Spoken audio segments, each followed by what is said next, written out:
नमस्कार दोस्तों, हमारे YouTube चैनल सनातन सूर्यलोक में आपका हार्दिक स्वागत है। पैसे की तंगी दूर करने के लिए करें ये आसान उपाय, धन से भर जाएगी तिजोरी। अगर आप अपार धन प्राप्ति करना चाहते हैं तो हर शनिवार के दिन पीपल के जड़ में जल का अर्घ्य दें। इसके पश्चात वृक्ष की 3 बार परिक्रमा करें। इस उपाय को करने से धन संबंधी परेशानियां दूर होती हैं। जीवन में तरक्की और उन्नति को बरकरार रखने के लिए वास्तु नियमों का पालन जरूरी है। अनदेखी कर व्यक्ति आर्थिक तंगी को न्योता देता है। वास्तु दोष लगने पर व्यक्ति के जीवन में विषम परिस्थिति पैदा हो जाती है। वह चाहकर भी मुश्किलों से बाहर नहीं निकल पाता है। वास्तु शास्त्र में आर्थिक तंगी को दूर करने के लिए कई उपाय बताए गए हैं। इन उपायों को करने से घर में सुख और समृद्धि का आगमन होता है, साथ ही धन में वृद्धि होती है। आइए जानते हैं। घर में अगर बरकत चाहते हैं तो ये 13 काम करें। एक माँ, बेटी और पत्नी का सम्मान जरूरी। पत्नी और बेटी लक्ष्मी का रूप होती हैं। भूलकर भी इन्हें न दुत्कारें, न कोसें तथा न ही कोई अशुभ वचन कहें। माँ को साक्षात देवी पार्वती माना गया है।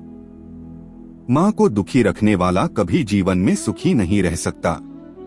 पत्नी और बेटी के दुखी रखने से आप कभी सुखी नहीं रह सकते। एक बार यदि पत्नी रोती हुई अपने माता पिता के घर चली गई तो याद रहे, इस पाप कर्म से आपके घर की बरकत भी चली जाएगी। धन, वस्त्र व मान देकर पत्नी को मनाएं। 2 दान दें। प्रकृति का यह नियम है कि आप जितना देते हैं वह उसे दोगुना करके लौटा देती है। यदि आप धन या अन्न को पकड़कर रखेंगे तो वह छूटता जाएगा। दान में सबसे बड़ा दान है अन्नदान। निम्नलिखित उपाय करने से घर में अन्न के भंडार भरे रहते हैं। गाय, कुत्ते, कौवे, चींटी और पक्षी के हिस्से का भोजन निकालना जरूरी है। हिंदू धर्म के अनुसार सबसे पहले गाय की रोटी बनाई जाती है और अंत में कुत्ते की। इस तरह सभी का हिस्सा रहता है। इस तरह के दान को पंच यज्ञ में से एक वैश्वदेव यज्ञ भी कहा जाता है। 5 यज्ञ इस प्रकार हैं: ब्रह्मयज्ञ, देवयज्ञ, पितृयज्ञ, वैश्वदेव यज्ञ, अतिथि यज्ञ। अतिथि यज्ञ से अर्थ मेहमानों की सेवा करना व उन्हें अन्न जल देना। अपंग, महिला, विद्यार्थी, सन्यासी, चिकित्सक और धर्म के रक्षकों की सेवा सहायता करना ही अतिथि यज्ञ है। 3 पोंछा लगाना। सप्ताह में एक बार गुरुवार को छोड़कर समुद्री नमक से पोंछा लगाने से घर में शांति रहती है। घर की सारी नकारात्मक ऊर्जा समाप्त होकर घर में झगड़े भी नहीं होते हैं तथा लक्ष्मी का वास स्थायी रहता है। 4, अगर पर्याप्त पैसा कमाने के बाद भी धन संचय नहीं हो रहा हो तो काले कुत्ते को प्रत्येक शनिवार को कड़वे तेल, सरसों के तेल से चुपड़ी रोटी खिलाएं। शाम के समय सोना, पढ़ना और भोजन करना निषिद्ध है। सोने से पूर्व पैरों को ठंडे पानी से धोना चाहिए, किंतु गीले पैर नहीं सोना चाहिए। इससे धन का नाश होता है। 5, अग्निहोत्र कर्म करें।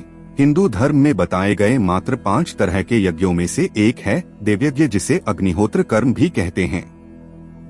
इससे जहां देव ऋण चुकता होता है वहीं अन्न और धान में बरकत बनी रहती है। अग्निहोत्र कर्म 2 तरह से होता है। पहला यह कि हम जब भी भोजन खाएं उससे पहले उसे अग्नि को अर्पित करें। अग्नि द्वारा पकाए गए अन्न पर सबसे पहला अधिकार अग्नि का ही होता है। दूसरा तरीका यज्ञ की वेदी बनाकर हवन किया जाता है। 6, पूजा घर और तिजोरी। किसी देवी देवता की एक से ज्यादा मूर्ति या तस्वीर न रखें।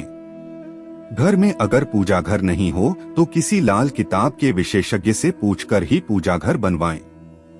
यदि वह बनाने की छूट देता है तो किसी वास्तुशास्त्री से संपर्क करके ही पूजा घर बनवाएं।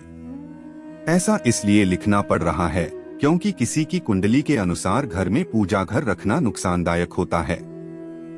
किसी भी देवता की 2 तस्वीरें ऐसे न लगाएं कि उनका मुंह आमने सामने हो। देवी देवताओं की तस्वीर कभी नैऋत्य कोण में न लगाएं, वरना कोर्ट कचहरी के मामलों में फंसने की पूरी आशंका रहती है। पूजा घर के अलावा देवी या देवता की मूर्ति या चित्र घर के अन्य किसी हिस्से में न लगाएं। तिजोरी में हल्दी की कुछ गांठ एक पीले वस्त्र में बांध कर रखें। साथ में कुछ कौड़ियां और चांदी, तांबे आदि के सिक्के भी रखें। कुछ चावल पीले करके तिजोरी में रखें। तिजोरी में इत्र की शीशी, चंदन की बट्टी या अगरबत्ती का पैकेट भी रख सकते हैं, जिससे उसमें सुगंध बनी रहेगी। घर में देवी देवताओं पर चढ़ाए गए फूल या हार के सूख जाने पर भी उन्हें घर में रखना अलाभकारी होता है। 7 टपकता नल ठीक करवाएं। नल से पानी का टपकना आर्थिक क्षति का संकेत है। टपकते नल को जल्द से जल्द ठीक करवाएं। घर में फर्श, दीवार या छत पर दरार न पड़ने दें। अगर ऐसा हो तो उन्हें तुरंत भरवा दें। घर में दरारों का होना अशुभ माना जाता है। छत पर रखी पानी की टंकी से पानी बहता हो तो उसे भी ठीक करवाएं। घर में किसी भी बर्तन से पानी रिस रहा हो तो उसे भी ठीक करवाएं। 8 खुद को सुधारें। दांतों को अच्छे से साफ और चमकदार बनाए रखें। घर की स्त्री का सम्मान करें। झूठ बोलते रहने से बरकत जाती रहती है। किसी भी प्रकार का नशा न करें।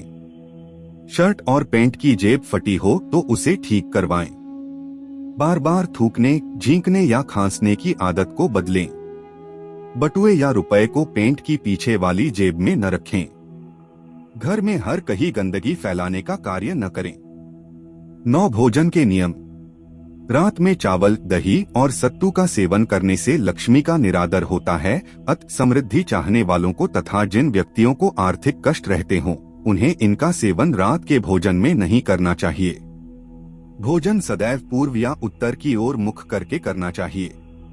संभव हो तो रसोई घर में ही बैठकर भोजन करें, इससे राहु शांत होता है। जूते पहने हुए कभी भोजन नहीं करना चाहिए। भोजन की थाली को हमेशा पाट, चटाई, चौक या टेबल पर सम्मान के साथ रखें। खाने की थाली को कभी भी एक हाथ से न पकड़े। ऐसा करने से खाना प्रेत योनि में चला जाता है। भोजन करने के बाद थाली में ही हाथ न धोएं। रात्रि में भोजन के जूठे बर्तन घर में न रखें। भोजन करने से पूर्व देवताओं का आह्वान जरूर करें। परिवार के सदस्यों के साथ बैठकर भोजन करें। भोजन करने के बाद थाली को कभी किचन स्टैंड, पलंग या टेबल के नीचे न रखें, ऊपर भी न रखें। भोजन करते वक्त अजीब सी आवाजें न निकालें। थाली में कभी जूठन न छोड़े। भोजन करते वक्त वार्तालाप या क्रोध न करें। 10 क्रोध कलह से बचें। घर में क्रोध, कलह और रोना धोना आर्थिक समृद्धि व ऐश्वर्य का नाश कर देता है, इसलिए घर में कलह क्लेश पैदा न होने दें। आपस में प्रेम और प्यार बनाए रखने के लिए एक दूसरे की भावनाओं को समझें और अपने विचारों के अनुसार घर चलाने का प्रयास न करें। सभी के विचारों का सम्मान करें। 11 केसर और कपूर। प्रतिदिन सुबह और शाम को कपूर जलाएं। कर्पूर अति सुगंधित पदार्थ होता है तथा इसके दहन से वातावरण सुगंधित हो जाता है। कर्पूर जलाने से देवदोष व पितृदोष का शमन होता है। घर के किसी स्थान पर वास्तुदोष हो तो वहां कपूर की एक डली बगैर जलाए रख दें। श्री महालक्ष्मी का ध्यान करके मस्तक पर शुद्ध केसर का तिलक लगाएं। धन लाभ के समाचार मिलेंगे। 12 घर की सफाई। घर के चारों कोने साफ हों, खासकर ईशान, उत्तर और वायव्य कोण को हमेशा खाली और साफ रखें।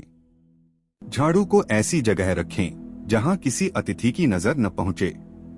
घर में काले, कत्थई, मटमैले, जामुनी और बैंगनी रंग का इस्तेमाल न करें, चाहे चादर, पर्दे या हो दीवारों का रंग। झाड़ू को पलंग के नीचे न रखें। घर में सीढ़ियों को पूर्व से पश्चिम या उत्तर से दक्षिण की ओर ही बनवाएं। कभी भी उत्तर पूर्व में सीढ़ियां न बनवाएं। कभी भी ब्रह्म मुहूर्त या संध्या काल को झाड़ू नहीं लगाना चाहिए। घर को साफ सुथरा और सुंदर बनाकर रखें। छत रखें साफ, छप्पर पर बांस न रखें और किसी भी प्रकार की अनुपयोगी वस्तुएं भी न रखें। मकड़ी का जाला। घर में या वॉशरूम में कहीं भी मकड़ी का जाला न बनने दें। अटाला। घर में कहीं भी कचरा या अटाला जमा न होने दें। 13 पीपल की पूजा। पीपल के वृक्ष की जड़ में तेल का दीपक जला दें, फिर वापस घर आ जाएं और पीछे मुड़कर न देखें। इससे आपको धन लाभ के साथ ही हर बिगड़ा काम बन जाएगा। पीपल में देवताओं का वास होता है। पीपल को सिर्फ शनिवार को ही छूना चाहिए। शनिवार को पीपल के वृक्ष में काले तिल, कच्चा दूध, गंगा जल, शहद, गुड़ को स्टील या चांदी के बर्तन में डालकर अर्पित करें व सरसों के तेल का दीपक प्रज्वलित करें। बस यह कार्य प्रत्येक शनिवार को करते जाएंगे तो धीरे धीरे दुर्भाग्य दूर होता जाएगा।